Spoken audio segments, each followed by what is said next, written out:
Hello and welcome to Record Sports Tuesday Hotline Live. My name is Daniel Conn. Tonight I'm delighted to be joined by my esteemed colleagues Andy Newport and Scott Burns. Guys, how's it going?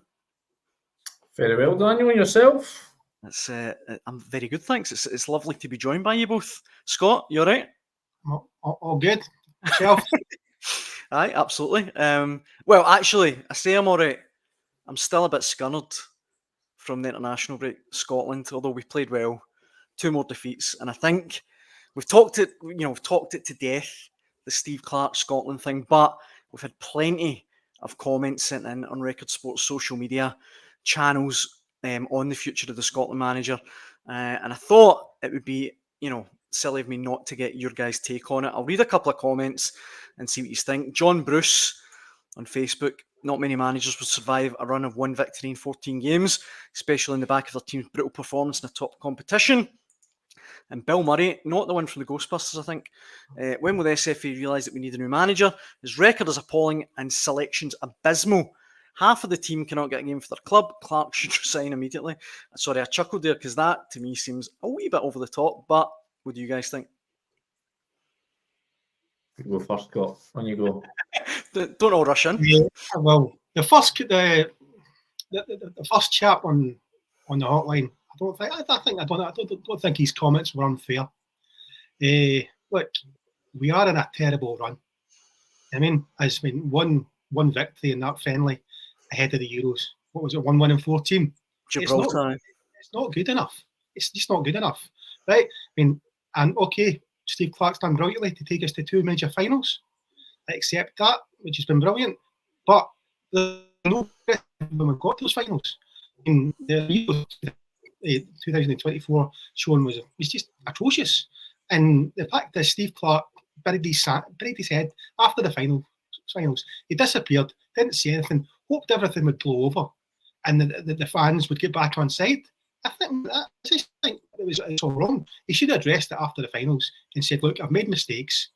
I mean, I bet we'll learn and we'll move forward." But he hasn't. He's just come out, waited till before he named the squad for these Nations League games. Didn't change that much. He then puts it, he names his 2 teams for the 2 Nations League games. Although he brings new players into the squad, it's pretty much the old tried and trusted in the starting 11, you know what I mean? And there's some guys in that team, for me, shouldn't be playing. What do you think, Andy?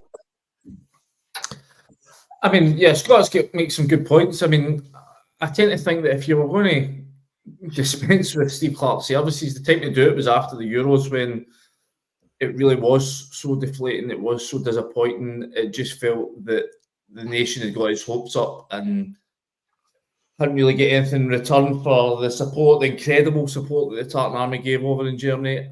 But I tend to think the last 2 results have been just so unfortunate in Scotland. I mean, I thought, bar 3 horrendous individual errors, which no manager can sort of account for, we would have got a great result against the Poles. And then again, a really stoic, heroic performance over in Lisbon, and you're undone by a guy who scored 900 goals 3 minutes from time. So, listen, I can understand why there's this feeling that a change is required because of the just the length of time that this sort of slump has gone on. You're talking the best part of a year now, if not longer.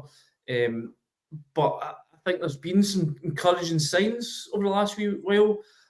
I said I was obviously at Hampden for the game against Poland. I was on the Hotline Live that night, and I spoke then just about what I think the Tartan Army would be looking for is just something to give them a wee bit of freshness, a wee bit of excitement again. Because you know what football fans are like. When you get into this situation, when you've had a coach who's been there for 4 or 5 years, and if results do turn, it's just that they tend to think that things are getting a bit stale, and that tends to go against managers when they come under a bit of pressure, when they come under fire. So I'm surprised they didn't just throw in a Ben Doak from the start in Lisbon, or just do something a wee bit different, maybe a Max Johnson, or just something just a bit different, so you can at least turn around to the fans and say, "Well, listen, I gave you what you wanted, and if it didn't work, then that one's on you. Or if it did work, well, Steve Clarke's the brain of Britain for throwing them in." But the fact that Scott says he stuck with the same guys. I mean, it was like,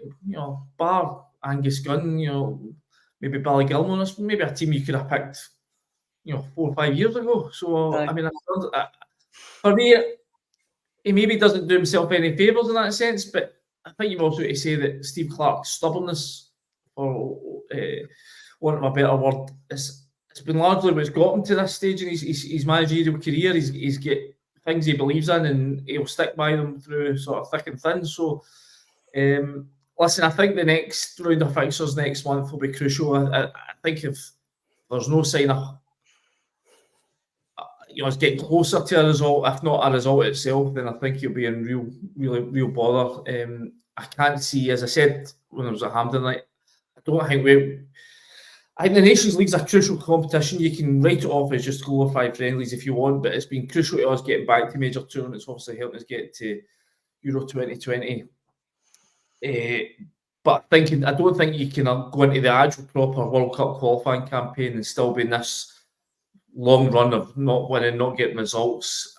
I think you need to have some level of momentum, some confidence to take into that campaign. So I think if we don't see an upturn come next month's fixtures, then I think the SFA might have a decision to make in that sense. Sorry, go on, Scott. I don't think that's the case, Andy, at all. I don't think the SFA will do anything. I don't think the SFA are strong enough at the top end to make the call to sack the manager. And if Steve Clarke is to leave, he'll leave his own accord. It'll be his decision. And I don't see him walking out because he wants a shot at the World Cup. So whatever happens, that's a fair point, Scott. But I just think at that point, the fan pressure starts coming into it, and then we've seen it how many times. As soon as the pressure gets applied to a chairman, a board, then the manager gets it the next. So, but it's the board. We're talking about the SFA here, though, aren't we? We're not talking about the SFA. They'll stand by Steve. You know what I mean? And you can understand why, because he got out to two major finals. You know what I mean? And they will win. I think that whatever happens in these Nations League games, Steve Clarke will still go into the World Cup qualifiers in charge. It's funny because I kind of sounds like I'm sitting in the fence here, but I actually kind of agree with you both. Like, I agree with you, Andy, in the sense that see if we go to like 1 win in 18 games, 1 win in 20 games, how can the SFA not look at that and go, listen, something needs to change here? But then I agree with you, Scott, in the sense that, look, Steve Clarke has got us to 2 tournaments. We can all still remember, pretty fresh in my memory anyway, the decades of not getting to tournaments. So I think he's kind of earned the World Cup qualifiers, but I can't see him being sacked either. It's a weird kind of situation. It's really odd. But if it does go next month to 1 win in 18, Andy, even if we play well, you think there'll be something in the offing? I just think at that point you get, as I said, fans, there's not been, I know you're saying there's been a lot of calls in, a lot of people want to discuss Steve Clarke's future, but I don't think you're quite getting that sense of a clamour yet from the Tartan Army. No. I remember sitting, I think it was Serbia we played under Craig Levine's tenure. We started I think it was a World Cup qualifying campaign, and we lost at home to Serbia. And within the game itself, you could sense that punters were, I'm not having this. And there was a grumble around, and every time they knocked a ball at the park, fans let their feelings known. And I didn't get that sense the other night at Hampden watching the Poland game. And obviously, just the way that the late penalty, that just seemed to kill and flatten the mood. But I think if you were to go, what's the 2 games next month? Is it Croatia and Portugal at home? Yeah. So I think if the game at home, Poland at home, if Portugal at home, sorry, if they go off to a poor start, if the performance isn't up to it, you can hear that sort of dissatisfaction sort of spreading around the stadium. I think that might be the sort of point where the balance starts to swing against Steve Clarke. But listen, Scott's maybe right. That would take the SFA to have an idea who they want to bring in next, and if anyone's got any confidence that they would go out there and pick the next guy, unlikely probably. So it's a difficult one, isn't it? I mean, you're right. It's such, how can you feel bad about a guy that's taken us to 2 tournaments after so long in the wilderness? But again, you also got to recognise that if we want to get to the next tournament after that, then there has to be continued progress. And again, it's difficult as well because we have stepped up a level. All these results have come against. It's only really the Northern Ireland defeat. Okay, maybe the Hungary game in the Euros, but the rest of the performances where we've suffered have been against real top class elite level opposition. Mm-hmm. And that's what we've got to be aspiring to play in. Yeah, it's a tough sort of transition period where we're sort of adjusting to that. And I think there has been, as I say, the last couple of games, some signs of us being able to compete at that level. But you have to end the day, the game is about results. And if the results don't come, then you're always going to be under pressure. Aye. If you're watching at home, get involved in the comment section below. What do you think the future holds for Scotland and Steve Clarke? I guess we'll watch this space. But another talking point that has been very prominent in Record Sports social media pages today is this Q&A tonight at Edmiston House, Andy, with Philippe Clement, the Rangers manager. Before we talk about it, I'll just give you some of the comments that have been sent in. Brian Fagan on Facebook, I'm shocked this Q&A is still going ahead. Ali Croney, any real Rangers fan at that event tonight would ask Clement when he's getting sacked. And Katie Kelly, this Q&A has all the signs of being comedy gold. Are you a wee bit surprised, Andy, that it is even happening, this Q&A tonight? It doesn't seem like the best night for it. And to be honest, I would swap Oasis tickets to go to it. I think it's be brilliant. Probably going to get tickets for this one, I'd imagine. Yeah, I mean, just as with so many things at Rangers, the planning of it just staggers you. Given that there was always a likelihood that Rangers were going to go to Celtic Park and lose, you're just amazed that they thought this would be a good idea to put this on. What are we, 10 days after Parkhead? I mean, wow. But again, when you look at some of the other decisions that have been made at the club over the last couple of seasons, then really you should be surprised.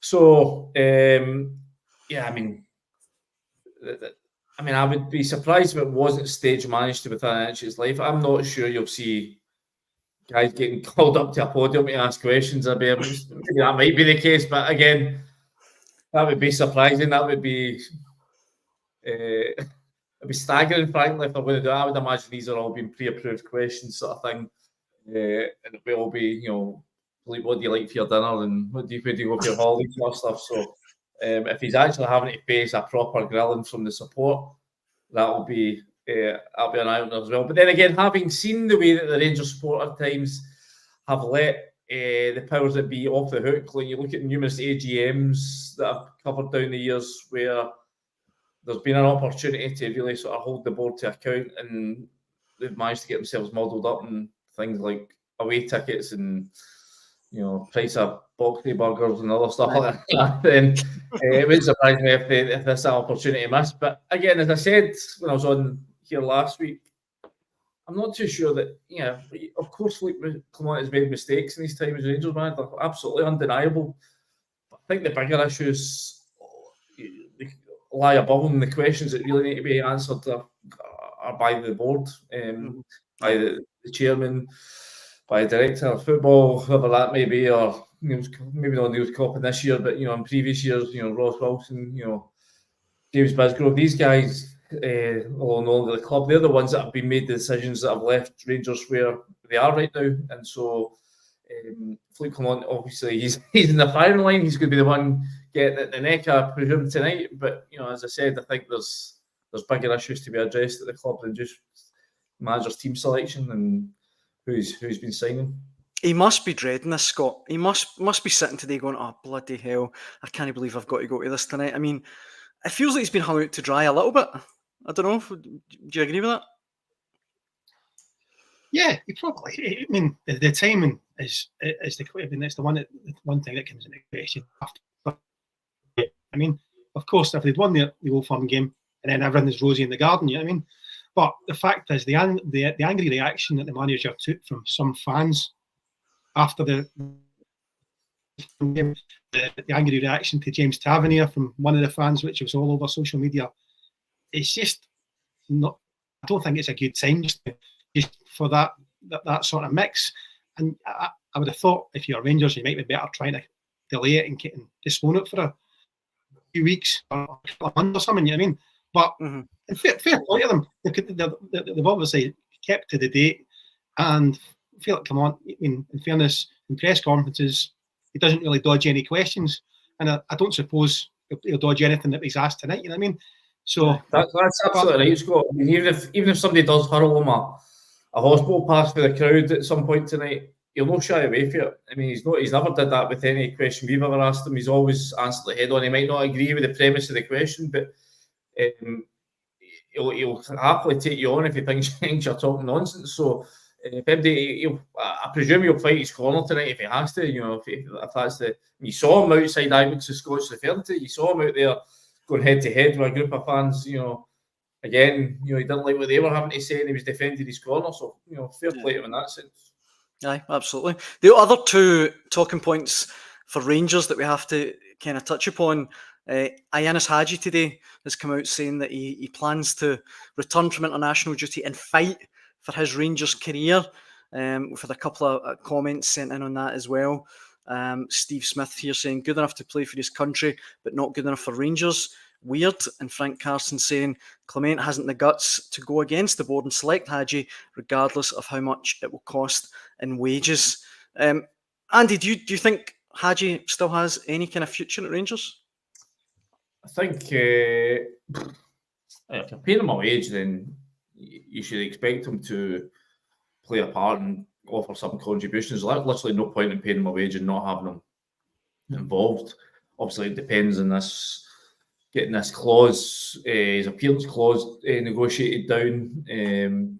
Whether he's willing to waive that or not, we're not sure. But I mean, what I would say is that I think you get one of these situations where the longer Ianis Hagi's not in the team, the better player he becomes for Rangers. And okay, yeah, he did well. He comes off the bench, wins a penalty for Romania the other night, but they're playing Lithuania. I mean, it's not as if they're playing Brazil or Germany. I mean, you know, let's be honest about it. And Ianis Hagi, a very good player the season they won the league, but was always a tad on the slow side and has been even slower since he came back for that horrible knee injury he suffered. So, you know, is he the type of player that's going to come in and make the difference? Was he when he was back fit, playing under?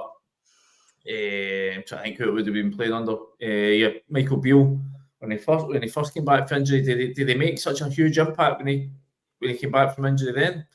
Not that I can remember. So I would, if he's there and they need bodies, make use of him. But I don't think Rangers fans should be pinning their hopes and this guy has been the answer to all their woes right now. I mean, you know, a great player, great technical talent, but I think that lack of pace has always been what stopped him getting to the absolute top level. And I think that's the level he in his own mind seems to think that he should be at. And I can understand that, given who his father is, that he would have big hopes for his career. And, you know, he is sort of a bit like his dad. He is sort of idolising his home country, and that sort of builds into his ego. But end of the day, if Ianis Hagi was good enough, and if he was, you know, he'd be playing for Rangers, Philippe Clement would have decided, we need to get this guy involved. I mean, is he better than, say, a Tom Lawrence? That's arguable, but I think the whole point was they were hoping to get him off the wage bill, because they still do need to get, you know, cut that wage bill down and get better value for money. So it wouldn't surprise me if he's gone in January if they manage to cut a deal. Like, again, there's questions to be asked whether or not that's the best approach. You know, whether or not by not playing him, you're doing yourself out of more money by not sort of retaining his transfer value. That's been a story that's been repeated time and time again at Rangers. You know, imagine you spoke about Todd Cantwell last week, leaving for 600 grand a couple of years after he's tipped for £40 million moves. You're talking about Morelos, you're talking about Kent's whole guys, even like Glenn Kamara going for the Eagle for £4 or £5 million in the end, when he was time where he was talked to going for upwards of a high teens sort of thing. So you know, those are the issues that Rangers need to address going forward in terms of how they maximise value out of players. But in terms of Ianis Hagi, I mean, I just don't see him coming in and being a guy who's going to drastically, be a drastic upturn in Rangers' fortunes. I just don't see it. We've got a couple of comments, Scott, that have come in watching live on YouTube. Rangers Easy OK says, Hadji is one of those players that's become a world beater because he hasn't been in the squad. His agent's been at it all summer. Keep him bombed out and hopefully Bajrami can fill the position well. But we've had this one as well, Scott, from Harry Duncan, who says, is Tav away yet, guys? And that brings us nicely on to James Tavernier. The Turkish transfer window slams shut on, I think it's Friday. It continues to be linked with Besiktas, Giovanni Van Bronckhorst's club. You're the transfer guru, Scott. Is there anything? By the way, by the looks of it, by his wee thing underneath his name there. Just what have I got under my name? Transfer guru, that's interesting. There he is. Is it spelled right? That'll be the more later on. Is it spelled right? It wasn't me. This has been noted, just to make that quite clear. That's been noted, is it? Right, okay, good. There's been a lot of noise and fallout since the Celtic game, as we know. There's a public falling out that we spoke about earlier. It seems that James Tavernier's representatives have certainly tried to ramp up the noise in recent days since the fallout from the Celtic game. Obviously, there's an angry reaction. It's not a great reaction from the fans. Like, one guy is giving Tavernier pelters outside Ibrox. Tavernier seems to be the scapegoat for a lot of things that go wrong at Rangers. Obviously, he's the captain. People see him as a leader. I mean, he scores a lot of goals. He does a lot going forward for the team. There's always question marks defensively, especially in the big games, and that seems to disappoint the Rangers fans. I think the Rangers would be weaker if they let him go, but because all they can bring in would be, a free agent. And I don't think that bringing a free agent, I don't think they're going to give certainly the player going forward that Tavernier does. And answer your question, I don't think he'll go to Turkey. I don't think Rangers can let him go to Turkey in the next few days, because I don't think they can get an adequate replacement, and I think they'll weaken the squad. Right.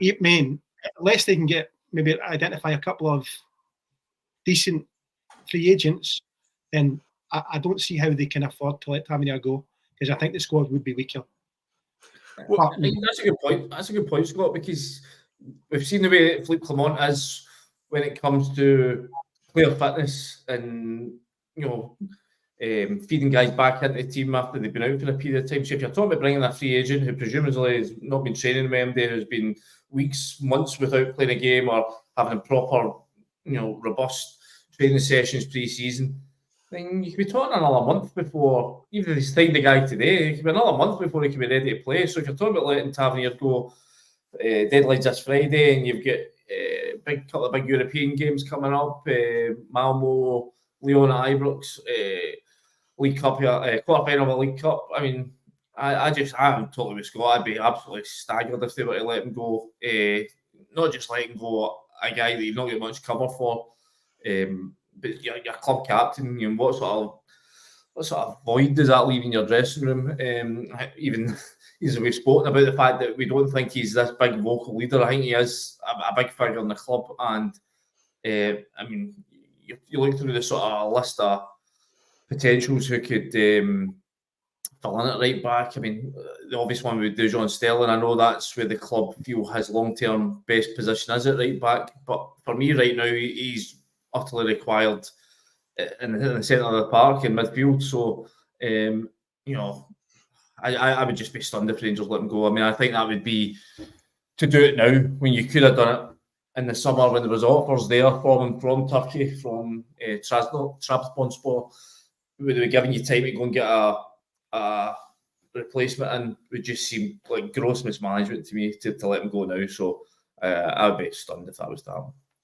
A couple of comments that I'll throw at you guys. Rangers Easy OK again on YouTube there, saying, I think we all agree on this, that the guy that gave him stick outside Ibrox was bang out of order, but he does say that he thinks Tav's time's at an end. I do think that's the stick he got the other day was just so over the top. It was disgraceful. It comes from a place of frustration, but again, as I said, to single out players and individuals when there's so many fundamental things that are going wrong at Rangers, was just ridiculous. But yeah, it's also fair to say that James Tavernier should have been moved on before now. He's been there at 9 years. He's been at the club 9 years. I think we've seen for maybe at least 6 months, if not a year, if not 18 months, that he started on towards the decline in his career. There's been signs of that for a while. So yeah, it's fair to say he should have been moved on, but to start singling him out and throwing abuse at the guy and calling him a loser, that is just so beyond the pale. So well, look, Chrissy Hall has written in on Facebook saying, look, here's the script. Tav should have left. It was time to leave. It's the end of an era. Thanks for the good times and all the best. And Davy Porter, again on Facebook, saying, hear me out. If Tav leaves, we massively reduce the wage bill again. The new signing, Casaviro, can play right back. Sterling's a right back. Even Balogun can play right back. And we also have Adam Devine. I mean, I don't know about those last two options, but Scott, if you were James Tavernier, would you want to go now? Would you feel like after everything that's kind of transpired in the last few weeks, maybe it's best for a new surrounding? What you've got to weigh up, it's not just football. You've got family there, you know what I mean? He's got kids. Right. He's got to think about it. It's the bigger picture. But in fairness, there's no doubt that he's had some great times at Rangers. The stick in the last few days, I think, might have left him to consider his position. I mean, because you certainly don't need that. I mean, if he's getting that, what we've seen on the YouTube, on the films, I mean, we don't know what else he's had, what's not been filmed. You know what I mean? He's probably getting a lot more stick. You know that? You know what I mean? Does he need that at this time of his career? Probably not. To consider as this has been going on for a long time, and he's went through these kind of moments in Old Firm games where he's been the one singled out and given, put down as a fall guy for it. And there's obviously a couple three more games to come.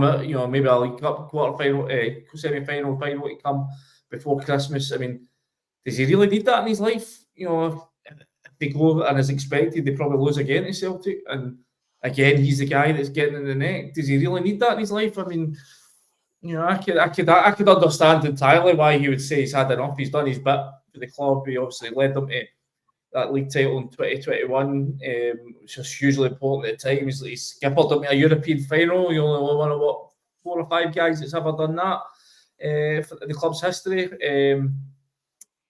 I think he's earned his right in the Hall of Fame. I really do. I think what he's achieved. I think again, some of the failings down the years, not just this season, but again, he gets the one that carries the can because he's been there throughout it. But you're not telling me in the early days of Warburton or a Kashinya that he was the guy, he was the big problem either. It's absolutely not. So I think, he gets the stick because he's been there throughout it. But, to say that he's the common denominator or he's the factor in Rangers' problems is nonsense. So, he deserves his place. If he'd had better players around about him for longer, he would have had more trophies. He's dug Rangers out of more holes than he's put them in down the years, I would argue. So, I think I can understand why, though, given the reaction that he's getting, given the lack of gratitude, you could argue, I can understand why he's maybe said, screw this, I'm off ski. Aye, I know. I've just seen a tweet there, a message from Harry Duncan there saying that Tav holding on for the testimonial, that might be the old cynic in me. But, I mean, he's due a he's got a testimonial coming up. That's worth a lot of money as well, you know what I mean? All these things have all come into play, you know what I mean? Yeah. I think he's, absolutely deserves that. If he does his 10 years, you're talking about right back who scored, what was it, over 200 goals, I think he scored? I'm sorry, 125 goals he scored. And it cost a pittance as well, didn't he? 250 grand. I mean, more than earned his testimonial. And I would like to hope that if it does come to that Ibrox would be, sold out for it. Because I think he's absolutely done his bit for the team. I think to sit there and for people to, whoever it was, the guy who was outside Ibrox branding him a loser and basically making it out as if he's the reason for why Rangers are a good bit behind Celtic is just so far from the truth. It's untrue. Aside from being completely out of order, I just thought that was bizarre. I mean, there's so many other things you could point at Rangers going and singling out Tavernier. But anyway, look, time is against us, guys. All the comments coming in, thank you very much. A couple of other things that I should mention. Celtic have been selected in the new exclusive, I don't even really know what the phrase means, the exclusive Champions League fixture weeks. I think I'm right in saying it's just basically where it's just the Champions League that week, but they have it in the Europa League and the Conference League. And St Johnstone's new Supremo Adam Webb has cut both the old firms' allocations at McDiarmid Park. It's interesting to see how that works out. But I want to get your guys' take finally tonight on Hearts, because Stephen Naismith has come out tonight and he's asked for patience from the Jambo support. And Scott, I mean, his next 5 games, you know, they've had an awful start to the season, but the next 5 games, they've got Celtic away, St Mirren away, Dynamo Minsk away, and Aberdeen away. And the only home game is at home to Ross County. It's going to be such a tough month ahead for Naismith. Stephen Naismith is pretty much in the Barry Robson role at Aberdeen last season. It's the problem you've got of playing in Europe in these group stages and trying to juggle European and the domestic games. It's near impossible for clubs outside the big two.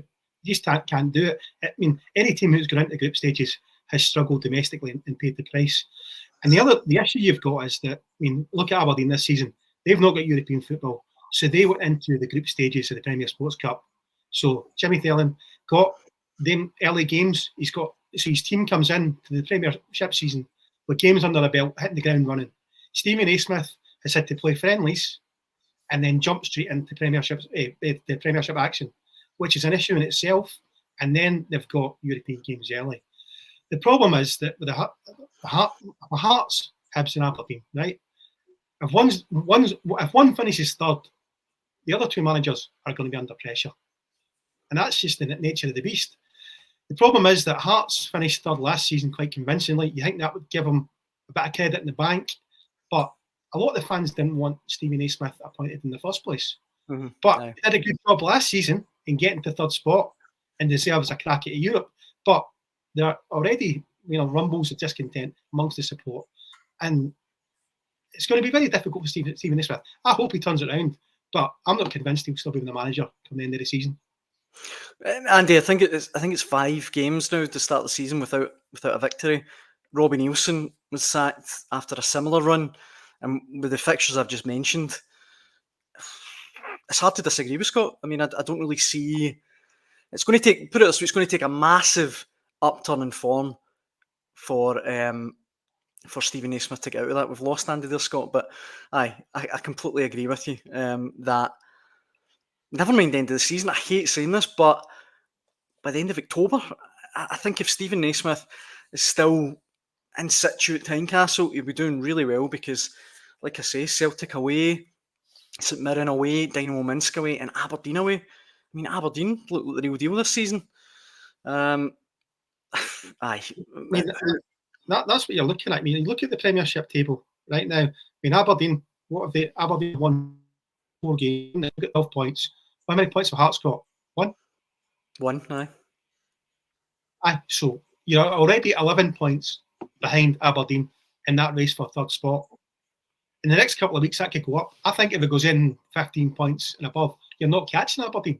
Yeah. So effectively, at that point, you're playing for fourth place, which still would be semi-successful. But if you start slipping, I mean, look how badly Aberdeen's domestic form tailed off last season, where they didn't even get in the top 6. That's the problem when it starts spilling out of all control.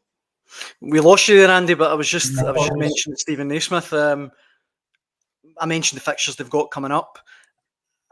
I feel really bad saying this, but I think if he's still in situ at Tynecastle come November, he's doing really well. Yeah, so I never heard what Scott was saying there, but I mean, it is, it's a tough start, as Scott is saying, but I think that one of the issues is, I think if everybody's read our columnist Ryan Stephen over the last year, he's been, banging the drum about the fact that the club have just, it's far too over-reliant on Lawrence Shankland, and now they're reaping the negatives of that, in the sense that if as soon as his form drops off or has an injury, they've got really nobody else there that's proven himself capable of stepping up to help take that goal scoring burden off him.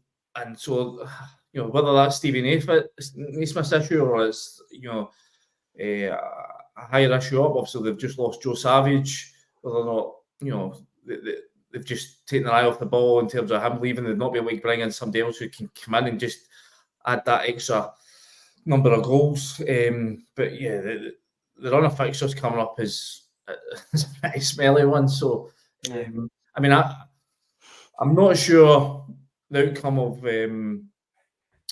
this weekend's game at Celtic Park would be too consequential. But I think if he goes to St Mirren and doesn't manage to get a result there, then things could get pretty troubling for him pretty quick. But then again, like you could work on the flip side. If you manage to go to Parkhead and sneak a draw, or go to Paisley and win, which has been a difficult venue for them in the last few years, then these are the things that can give you the confidence. How many times you've seen teams? I mean, even Hearts. Scott was referring to that the onus of playing in Europe. But it's difficult these teams when they don't have the sign of squads that the Old Firm have. When you add in those extra 5-6 group games and even the qualifiers, it really does push them to the limit. But if you can get a wee bit of morale going, a wee bit of confidence going, a wee bit of momentum going, then you can see these things snowballing. It kind of did that last season for Hearts. Only really, or as they see before, I think, even only when they came out of the group stages did they really kick on. It was a bit funny because Aberdeen struggled at the same time last season, but actually they played their best stuff in Europe. So it's, something has to give at this stage of the season, really, because the number of games that teams are playing. So for Stevie Naismith, listen, he just needs to. He's proven before he can get the team in a sticky situation, and I just find it remarkable that things have gone so wrong so quickly. Given he was loved by the fans at this time at the end of last season. Into third comfortably. A striker that's scored 30 odd goals, and now both of them are a bit under pressure. So they'll be hoping that they can get back on it pretty soon. Slippy here on YouTube's written in saying, who's going to do a better in the Hearts job, John? I think he means I'm John, but I'm not John. A 2-week new manager bounce and then back to type. Keep Naismith, let them navigate Europe and then bounce back. Arguably the third or fourth best squad in the SPL. I completely agree, and I hope he does turn it around. And of course, can't ignore they did win at Celtic Park last season, so you never know. Guys, I think that brings us to the end of tonight's Hotline Live. I should say, if you contributed any comments, thank you very much, and we'll be back tomorrow night at 6 p.m. to do it all again. Andy, Scott, thanks very much. Thanks, John. Cheers, guys, and thanks for watching at home.